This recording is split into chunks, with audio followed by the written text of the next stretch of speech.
دنیا بھر کے اخبارات، ٹیلی ویژن اور ریڈیو پر حیرت انگیز خبر نشر ہو چکی تھی کہ گونگٹ جیسا طیارہ غائب ہو گیا ہے۔ مسافروں کی عام لسٹ شائع کر دی گئی تھی۔ عمران اور جوزف کا نام پڑھ کر عمران کے گھر میں کوہرام مچ گیا تھا۔ سریا کا تو کم از کم برا حال تھا، وہ پچھاڑے مار مار کر رو رہی تھی۔ اس کی والدہ بے ہوشی کی حالت میں ہسپتال پہنچا دی گئی تھیں۔ سررحمان بھی حال سے پریشان سے تھے، لیکن اپنی زوجہ محترمہ کی جانب سے البتہ انہیں کچھ زیادہ ہی پریشانی ہو رہی تھی۔ ان کے داماد ڈاکٹر چنگیزی حالات کو سنبھالے ہوئے تھے، ورنہ حالات اور بھی ابتر ہو جاتے۔ سررحمان اپنی بیوی کے نزدیک ہی ایک کرسی پر تشریف فرما تھے۔ تھوڑی سی کوشش سے عمران کی والدہ کو ہوش آ گیا، پھر وہ چلانے لگی، ہائے میرا بچہ، ہائے میرا بچہ، ہائے میرا عمران، ہائے میرا بچہ، ہائے مجھے بھی موت آ جائے، اور وہ دوبارہ بے ہوش ہو گئی۔ ان کی چیخو پکار کچھ ایسی ہی دل سوز اور دردناک تھی کہ وہاں پر موجود سب لوگوں کی آنکھوں میں آنسو رواں ہو گئے، یہاں تک کہ سررحمان کی آنکھیں بھی نم ہو گئیں، لیکن چہرے کے جذبات پھر بھی اسپاٹ ہی رہے تھے۔ سریا والدہ کی حالت دیکھ کر خود بھی غش کھا گئی، اور وہیں نرسیں اس کی جانب جلدی سے لپکیں۔ لیڈی ڈاکٹر مس چنگیزی نے تڑپ کر سریا کو گود میں لے لیا۔ حالانکہ وہ خود ڈاکٹر تھی اور ڈسپلن کی بڑی قائل تھی، اپنے کلینک میں کسی قسم کی بے قاعدگی پسند نہیں کرتی تھیں، لیکن اس وقت وہ قطعاً دیہاتیوں کی طرح کام رہی تھی اور سریا کو پچکار رہی تھی۔ ڈاکٹر چنگیزی صرف اپنی ہوش و امن مسز رحمان کی ذمہ داری میں مصروف تھے، اور ڈاکٹر کے اشارے پر اس کی بیوی کی جانب لپکا تھا۔ وہ یوں تو بےتاب تھا، لیکن سررحمان کے سامنے اس کا اپنا چنگیزی خون بھی سرد پڑ جاتا تھا۔ مسز رحمان دوبارہ ہوش میں آئیں، اور سر عبد الرحمان سے آنکھیں ملتے ہی ان کے جذبات میں ہلچل سی مچ گئی۔ وہ چیخ کر بولی، اب تو سکون آ گیا ہے آپ کو، جاؤ میرے بیٹے کی موت پر خوشیاں مناؤ، یہ سب آپ کا قصور ہے۔ حالانکہ مسز رحمان سررحمان کا بڑا ادب کرتی تھی اور اونچی آواز سے ان کے سامنے بات کرنے سے نفرین تھی، لیکن سب احتیاطیں جاں بجاں حادثے کی نظر ہو چکی تھیں۔ ان کی ہنسیانی گفتگو سن کر سررحمان کے چہرہ لال بکوکا ہو گیا، پھر ان کا تھپڑ زناٹے سے مسز رحمان کے رخسار پر پڑا۔ مسز رحمان اور بقیہ لوگ گنگ ہو کر رہ گئے۔ سررحمان چند ہی لمحوں میں پرسکون ہو گئے۔ انہوں نے مسز رحمان کو مخاطب کرتے ہوئے کہا، کیوں اپنی جان ہلکان کر رہی ہو؟ وہ شیطان اتنی جلدی نہیں مر سکتا، دیکھ لینا وہ آ کر تمہارا خوب مذاق اڑائے گا۔ جب اسے معلوم ہوگا کہ تم کتنے پھوہڑ پن سے رو رو کر پریشان ہوتی رہی ہو، دانائی کا دامن نہ چھوڑو۔ دیکھو تو تمہاری بیٹی کا کیا حال ہے، مگر اسے کچھ ہو گیا تو میں سارا الزام تم پر دوں گا، سمجھ گئی؟ تمہاری حالت دیکھ کر وہ اس حال کو پہنچی ہے، چلو اٹھ کر سریا کو دلاسا دو۔ سر سلطان جو تھپڑ والا واقعہ اندر آتے ہوئے دیکھ چکے تھے، ہکا بکا رہ گئے۔ سررحمان آپ باہر چلے جائیں، آپ کے گھر میں بھی پولیس والا دھونس جمانا شروع کر دیا ہے، سررحمان کو مخاطب ہو کر سر سلطان نے کہا۔ بڑی آن بان والے سررحمان خاموشی سے باہر نکل گئے، لیکن ان کے چہرے پر نمودار ہونے والی اس ہلکی سی مسکراہٹ کو کوئی نہ دیکھ سکا جو سر سلطان کی اس اپنائیت پر نمودار ہوئی تھی۔ اور پھر سر سلطان بچوں کی ہی طرح پھوٹ پھوٹ کر رونے لگے تھے۔ وہ دلاسا بھی دے رہے تھے اور مسز رحمان کے سر پر پیار سے ہاتھ بھی پھیر رہے تھے، اور مسز رحمان بھائی جان کہہ کر اور عمران کا نام لے کر ایک بار پھر غش کھا گئی۔ تیسری بار ہوش میں آتے ہی سر سلطان اپنی حالت پر قابو پا چکے تھے۔ انہوں نے بڑے ہی مؤثر طریقے سے حالات پر قابو پا لیا تھا، جس کی وجہ سے سریا اور مسز رحمان کی حالت سنبھل گئی تھی۔ خود سر سلطان بھی بڑے پریشان سے تھے، لیکن نہ جانے کہ انہیں یہ احساس سا ہو گیا تھا کہ عمران زندہ ہے۔ بلیک زیرو کے آگے اخبار کھلا ہوا تھا اور وہ بت بنا اخبار کو گھور رہا تھا، جس میں علی عمران کی تصویر چھپی تھی اور ساتھ ہی جوزف کی بھی تصویر چھپی تھی۔ اس نے اخبار پھینک کر گاڑی نکالی اور سیدھا جولیا کے فلیٹ پہنچا۔ پھر اس نے اپنے چہرے سے نقاب ڈھانپا اور کال بیل بجائی۔ کچھ دیر بعد جولیا نے دروازہ کھولا، اس کے ہاتھ میں مارننگ نیوز تھا اور آنکھوں میں آنسو لرز رہے تھے۔ وہ ایکس 2 کو دیکھ کر دنگ رہ گئی۔ بلیک زیرو اندر داخل ہو گیا، اس نے دروازہ بند کر دیا تھا، پھر بھرائی ہوئی محسوس آواز میں بولا، جولیا تم نے اخبار دیکھ لیا ہے؟ یس سر، جولیا نے بے دلی سے کہا۔ تمہاری صبر کے بارے میں کیا رائے ہے؟ مم میری رائے سر، میرا خیال ہے طیارہ صحیح سلامت کہیں نہ کہیں موجود ہے۔ ویری گڈ، بلیک زیرو نے کہا۔ حالانکہ جولیا کے اس خیال کے اظہار سے پہلے تک وہ خود ذہنی کشمکش میں مبتلا تھا اور اسے مکمل یقین ہو چکا تھا کہ عمران اللہ کو پیارا ہو چکا ہے، لیکن جولیا کی اس طرح سی بات نے اس کے حوصلے از سر نو مضبوط کر دیے تھے۔ اس کے سوچنے سمجھنے کی صلاحیتیں لوٹ آئی تھیں، لیکن جولیا کے اپنے خیالات وہی تھے جو اخبار پڑھ کر پیدا ہوئے تھے۔ بھلا ایک ایسا طیارہ جس کی رفتار 1500 میل فی گھنٹہ ہو اور جو نیو یارک سے لندن تک 4.5 گھنٹے میں پہنچ سکتا ہو، جسے اب سے 10 گھنٹے پہلے لندن ایئرپورٹ پر پہنچ جانا چاہیے تھا، اور جس کے متعلق تمام دنیا کے ممالک سے رابطہ قائم کر کے بھی نہ ڈھونڈا جا سکا تھا۔ حالانکہ اس کی تلاش کے لیے طیارے درجنوں پرواز کر چکے تھے، لیکن ناکام رہے تھے۔ طیارہ یقیناً تباہ نہیں ہوا ہوگا بلکہ صحیح سلامت حالت میں سمندر کی تہہ میں کہیں غرق ہو گیا ہوگا، اسی لیے تو سمندر کی سطح پر نہ تو لاشیں ملی تھی اور نہ ہی طیارے کے ٹکڑے ملے تھے۔ پھر بھی ایکس 2 کی بات سے اسے حوصلہ ملا تھا، پھر بلیک زیرو جس خاموشی سے آیا تھا اسی خاموشی سے وہ اٹھا۔ بلیک زیرو بڑا پرجوش نظر آنے لگا تھا۔ ادھر سلیمان کو اس وقت خبر ہوئی جب کالوں پر کالیں موصول ہونا شروع ہوئیں جن میں عمران کے متعلق اسے خبر پہنچائی گئی تھی۔ اس کی زوجہ محترمہ تو برقع اور روتی پیٹتی سرحمان کی کوٹھی کو سدھاری تھی اور سلیمان اسے روتی دیکھ کر خود بھی دھاڑے مارنے لگا تھا اور خاموش اس وقت ہوا تھا جب صفدر چوہان اور صدیقی وغیرہ نے اسے تسلی دی تھی۔ صفدر وغیرہ کا دل بھی بھر آیا تھا، وہ بھی ہاتھ سے پریشان تھے، پر تھوڑی ہی دیر بعد تنویر بھی آن دھمکا، پھر جولیا اور روشی بھی پہنچ گئی۔ دونوں لڑکیوں کی آنکھیں بھری ہوئی تھی، سب لوگ بڑی سنجیدگی سے افسردہ بیٹھے ہوئے تھے، لیکن سلیمان جو کچھ دیر پہلے دھاڑے مار مار کر رو رہا تھا اچانک ہی بولا، چلو جوزف کمبخت سے تو چھٹکارا ملا، ورنہ وہ تو میری بیگم کو انگریزی پڑھانے کا ارادہ رکھتا تھا۔ میں نے بھی صاحب کو کہا تھا کہ میری بیگم پردے میں رہے گی اور وہ ہرگز جوزف سے انگریزی نہیں سیکھے گی، لیکن کہاں، عمران صاحب تو غصے میں بھڑک کر بولتے تھے، جوزف ضرور بضرور انگریزی سکھائے گا۔ ہائے عمران سرکار، کہیں میری بد دعا تو نہیں لگ گئی آپ کو؟ پھر اسکوٹر کی طرح سٹارٹ ہو کر رونے لگا اور سب کی آنکھوں میں آنسو دیکھ کر ایکسیلیٹر اور بھی بڑھا دیا۔ وہ بڑی بوڑھیوں کی طرح بیان کرنے لگا۔ زبان تو کسی کی سمجھ میں نہیں آ رہی تھی، البتہ بیان کرتے ہوئے آخر میں ہائے سرکار ضرور ان کی سمجھ میں آ جاتا تھا۔ اچانک ٹیلی فون کی گھنٹی بجی اور سلیمان نے دوڑ کر چونکا اور اٹھا لیا۔ ہلو، ہائے عمران صاحب، ہائے فوت ہو گئے، اس نے بھیرویں راگ میں روتے ہوئے تانے لگائیں۔ دوسری طرف بلیک زیرو ہی تھا، اس نے نرم لہجے میں اسے تسلی دی اور پوچھا، کیا جولیا یہاں موجود ہے؟ ہائے صاحب، وہ بھی، ہائے اس کا کیا بنے گا صاحب، وہ تو سرکار سے بڑی محبت کرتی تھی اور جب سے میری شادی ہوئی ہے میں نے سینکڑوں بار کہا تھا کہ اس قسمت کی ماری سے شادی کر لو، کس مزے کی ہوتی ہے شادی کی زندگی۔ ہائے کنواری ہی مر گیا سرکار، ہائے ہائے او میرے مولا، ہائے جولیا تو کس سے شادی کرے گی اب؟ ہائے حق حق حق، سلیمان نے مزید گیئر بدلتے ہوئے کہا اور بلیک زیرو نے تنک کر کہا، جولیا ہے تو بلاؤ، میں اس سے بات کرنا چاہتا ہوں۔ پھر بمشکل وہ جولیا کو بتا سکا کہ فون پر مینڈک کی آواز والا بلا رہا ہے اور جولیا نے چونک کر افسردہ آواز میں کہا، ہلو میں جولیا بول رہی ہوں، تمہارے ساتھ عمران کے فلیٹ پر کون کون موجود ہے؟ دوسری جانب سے ایکس 2 نے بھرائی ہوئی آواز میں پوچھا۔ ایک دو کے سوا باقی سب موجود ہیں، جولیا نے جواب دیا۔ ٹھیک ہے سنو، سب ممبروں کو میں اس ملک میں بھیجنا چاہتا ہوں تاکہ سب مل کر اس طیارے کی تلاش شروع کریں جس میں عمران اور جوزف سوار تھے۔ ممکن ہے طیارہ اغوا ہی ہو گیا ہو، آج کل فلسطین والے بھی اکثر طیارے اغوا کر لیتے ہیں۔ تم یہاں سے کیوبا جاؤ گی، باقی ممبر دبئی، کویت، لبنان، مصر، شام اور لیبیا جائیں گے اور وہاں سے معلومات حاصل کرتے ہوئے انگلینڈ کے بلوٹن ہوٹل میں اکٹھے ہو جائیں گے۔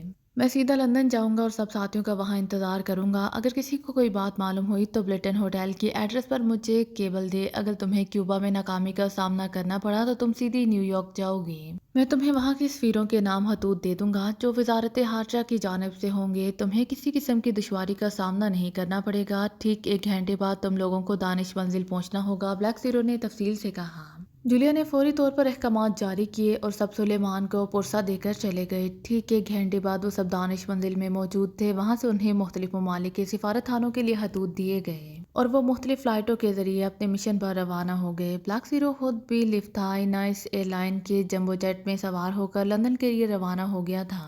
ایکس 2 کے کھاتے میں رقم کی کوئی کمی نہیں تھی، باقی دشواریاں سر سلطان نے اس کی درخواست پر دور کر دی تھیں۔ پی او اے سی کے ہیڈ آفس میں ٹیلی پرنٹرز کھٹاکھٹ چل رہے تھے۔ ایئر فورس کے طیارے لمحہ بلمحہ کی رپورٹ وار آفس کو دے رہے تھے اور وار آفس براہ راست بی او سی کو معلومات پہنچا رہا تھا۔ گو طیارے میں کوئی اہم شخصیت سوار نہیں تھی، لیکن پھر بھی طیارہ بہت قیمتی تھا اور اس میں سوار مسافر اہم شخصیت کے حامل تھے یا نہیں، لیکن کمپنی اور برطانوی حکومت پر ان کی تلاش کی ذمہ داری عائد ہوتی تھی۔ امریکی بحری بیڑے کے طیارہ بردار جہاز کا پورا ہوائی بیڑا بھی تلاش میں ناکام ہو چکا تھا اور جب انتہائی مایوس کن خبروں نے بی او اے سی کے ہیڈ کوارٹر کو مایوس کر دیا تو وہ سر پکڑ کر رہ گیا۔ کنیڈی ایئر پورٹ سے مکمل ریکارڈ بی او اے سی کو پہنچا دیا گیا تھا۔ طیارے کے آخری رابطہ کے کوائف میں بھی کوئی ایسی بات ٹیپ نہیں تھی، نہ ہی پائلٹ نے کوئی مدد مانگی تھی، نہ ہی کسی قسم کے خدشے کا اظہار کیا تھا۔ سمندر کے اندر تلاش کرنا کوئی ایسا کام نہیں تھا، پھر بھی جدید ذرائع استعمال کرتے ہوئے سمندری آبدوزیں مصروف کار تھیں، لیکن اس قسم کی تلاش 1.5-2 ماہ سے پہلے مکمل کر لینا مشکل تھا۔ کمپنی کے اپنے ذرائع محدود صحیح، لیکن پھر بھی بڑی تیزی سے عمل جاری تھا۔ فون کی گھنٹی بجی، پی او اے سی کے ایڈمنسٹریٹر نے چونگا اٹھایا اور کہا ہلو۔ دوسری جانب برطانوی وزیر اعظم تھے جو طیارے کے متعلق تفصیلات معلوم کرنا چاہتے تھے۔ جناب، میرا خیال ہے طیارہ سمندر میں ہی کہیں گر کر ڈوب گیا ہے۔ گو طیارے کا ڈھانچہ خاصا مضبوط ہے، لہٰذا تباہ ہونے کے بجائے سمندر میں طے نشین ہو گیا ہے، ایڈمنسٹریٹر نے ہر قسم کی معلومات فراہم کرتے ہوئے کہا۔ وزیر اعظم نے چند ہدایات دیں اور سلسلہ بند کر دیا۔ شیشے کی کھڑکیوں پر شٹر گرا دیے گئے تھے، ان کی زندگی کے مشاغل محدود ہو کر رہ گئے تھے۔ کرنل گلادروف ایک بار بھی ان کے سامنے نہیں آیا تھا۔ انہیں بڑا پرتکلف کھانا دیا جاتا تھا، اچھی اچھی فلمیں دکھائی جاتی تھی، شرابیں مہیا کی جاتی تھیں، نہ تو کسی قسم کی پوچھ گچھ کی جاتی تھی اور نہ ہی ان میں سے کسی کو علیحدہ رکھا گیا تھا۔ وہ سب آپس میں ملتے تھے، باتیں کرتے تھے، تاش کی بازیاں لگاتے تھے، سوئمنگ پول میں نہاتے تھے، ڈانس فلور پر ناچتے تھے۔ نگرانی بھی کوئی خاص نہیں تھی، البتہ ان کے یہ مشاغل صرف 2 منزلوں تک ہی محدود تھے۔ 25 آدمیوں کے علاوہ انہوں نے کسی کی شکل نہیں دیکھی اور وہ ان کی کسی بات میں دخل بھی نہیں دیتے تھے اور نہ ہی ان سے بات کرتے تھے۔ پہاڑوں والی جانب جو شیشے کی کھڑکیاں تھیں اس طرف شٹر نہیں گرائے گئے تھے۔ جوزف کے مزے ہی مزے تھے، شراب پانی کی طرح پیتا تھا اور اس پلاگنز کے علاوہ وہ اور عورتیں بھی اس میں دلچسپی لے رہی تھیں۔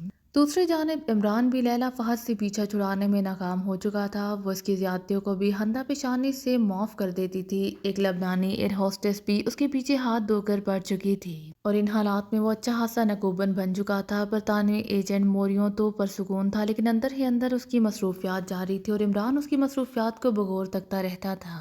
2 گھنٹے سے مسٹر مورس اس سے بات کرنا چاہتا تھا، لیکن لیلا فہد کی وجہ سے اسے موقع ہی نہیں مل سکا تھا۔ عمران اس کی حرکات و سکنات سے تاڑ گیا تھا اور وہ چاہتا تھا کہ مسٹر مورس سے موجودہ حالات پر تبادلہ خیال کرے، لیکن لیلا فہد بس وہ تو باتوں کا پٹارا تھی۔ سیاسیات، عرب اسرائیل جنگ، کشمیر کا مستقبل، ویتنام کے اثرات، لبنان کا مستقبل، فلسطین، مصر، لیبیا، ان سب پر اس سے اچھا خاصا عبور حاصل تھا اور کچھ اتنے دل نشین پیرائے میں گفتگو کرتی تھی کہ عمران جیسا خشک آدمی بھی سننے پر مجبور ہو جاتا تھا اور یہی ادا اسے بھا گئی تھی۔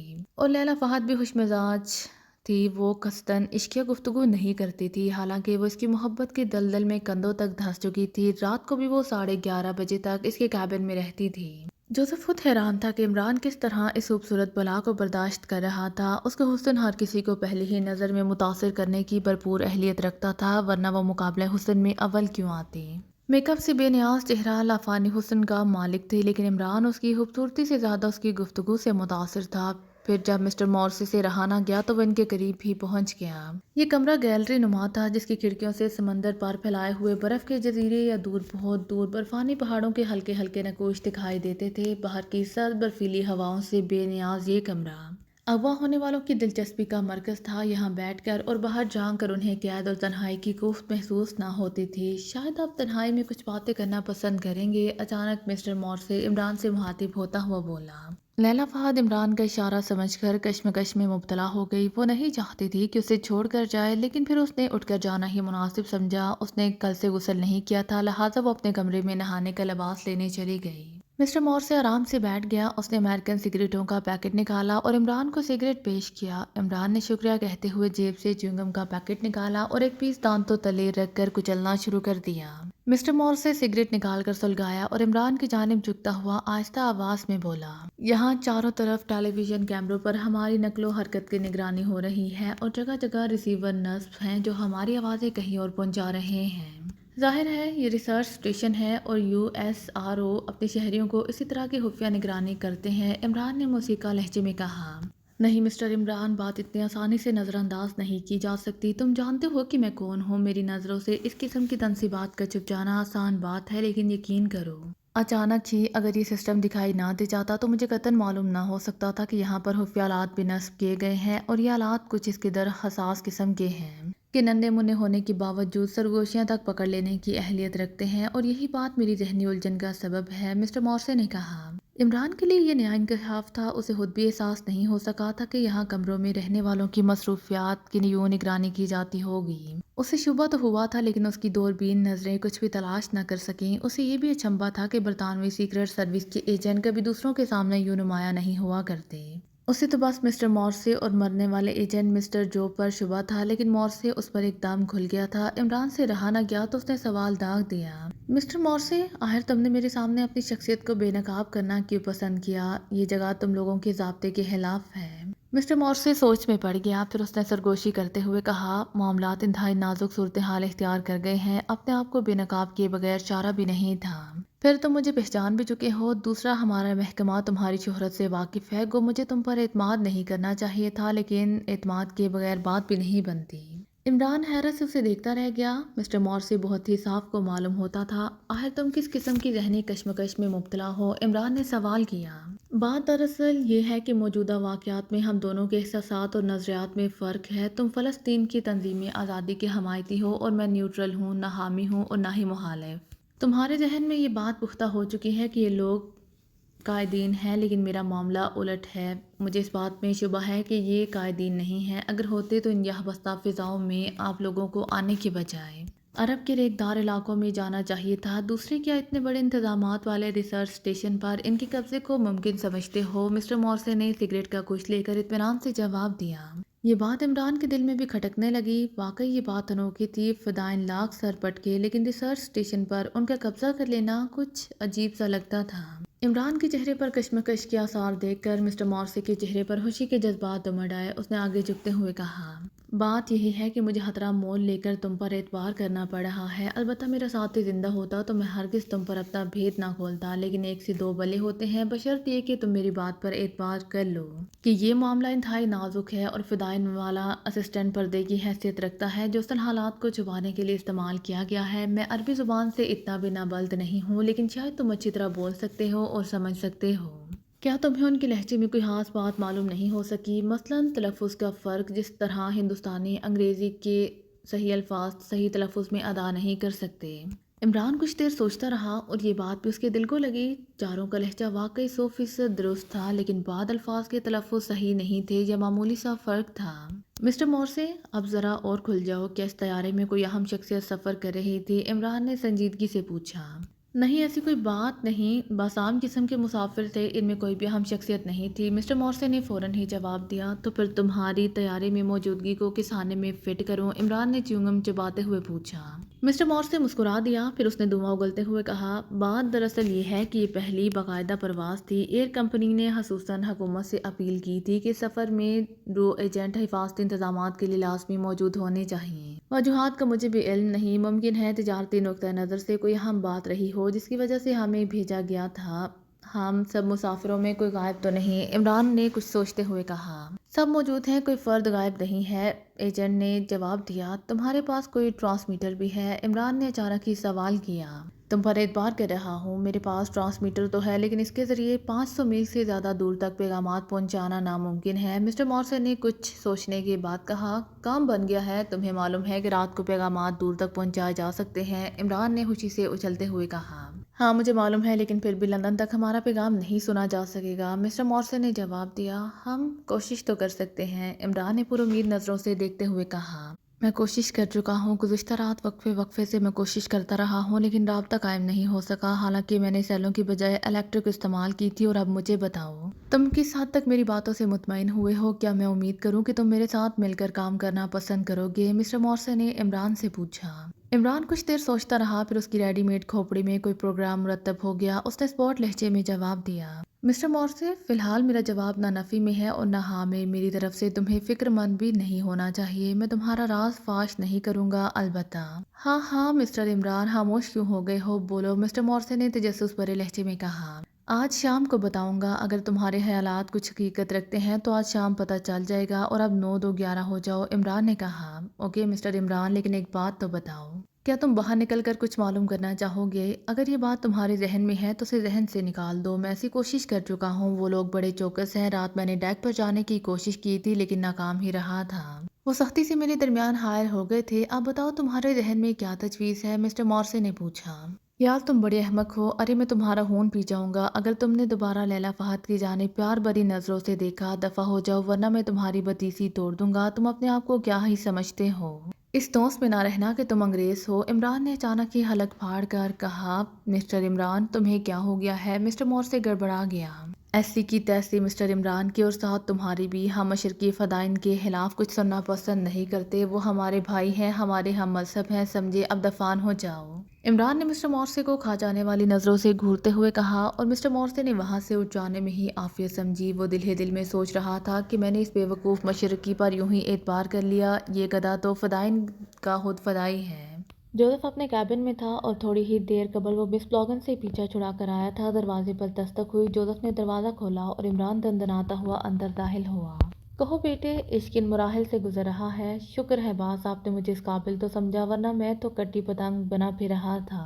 اور آپ سنائیں مس لالہ فہد کا کیا حال ہے؟ وہ بھی دم چلا بنی بیٹھی تھی۔ باس، یہ یورپ اور امریکہ آنے سے میں اسی لیے گھبراتا ہوں، اپنا مشرق گورے رنگ پر مرتا ہے۔ باس، مجھے ایک بات پوچھو تو مغربی بچہ ہے، رنگ کا جھگڑا یورپ سے زیادہ مشرق میں موجود ہے۔ کالی لڑکی ہو تو شوہر نہیں ملتا، کالا لڑکا ہو تو گوری دلہن نہیں ملتی، لیکن باس، جتنی طاقت دولت کی مشرق میں ہے، مغرب میں بھی نہیں۔ مشرق میں دولت کے بل بوتے پر لنگور کو ہور مل سکتی ہے اور پچک زدہ بھینس کو خوبصورت نوجوان۔ باس، قسم سے اگر جھوٹ ہے تو 100 جوتے میرے سر پر لگاؤ، اب زندہ مثال ہی لے لو باس، میں کوے کی طرح کالا ہوں اور مس بلاگنز دودھ کی طرح سفید، اور آپ دودھ کی طرح سرخ و سفید ہے، لیکن لیلا فہد کالی نہیں تو گندمی رنگ کی ضرور ہے۔ باس، یہاں 8ویں بھی ملتی ہے، بہت عیش کر رہا ہوں باس، جوزف نے دانتوں کی نمائش کرتے ہوئے کہا۔ اسے کیا 8 سے عشق چلانا ہے؟ کم بخت، اپنے باس سے پوچھے بغیر عمران اچھل کر بولا۔ ارے ارے، نہیں باس، ایسی بات نہیں ہے، میں شراب کی بات کرتا ہوں، جوزف نے گھبرا کر کہا۔